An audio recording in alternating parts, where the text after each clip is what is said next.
കൊച്ചു ചാനൽ. അപ്പോൾ ഞാൻ വീഡിയോ ഒക്കെ ഇട്ട് തുടങ്ങി. എത്തിനാൾ വീഡിയോ ഇടായിരുന്നു. എക്സാമൊക്കെ ആയതുകൊണ്ടായിരുന്നു. അപ്പോൾ ഞാൻ എൻ്റെ വാപ്പിച്ചി വീട്ടിൻ്റെ അടുത്ത് ഒരു വയലിലാണ് നിൽക്കുന്നത്. കൊള്ളാം, കാര്യങ്ങളൊക്കെ കൊള്ളാം. സൂപ്പറാണ് ഈ വയൽ.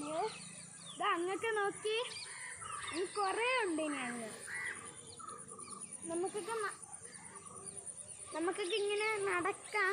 അങ്ങനത്തെ ഒരു വയലാണ്. ഇങ്ങനെ സൂപ്പറാണ് വയൽ.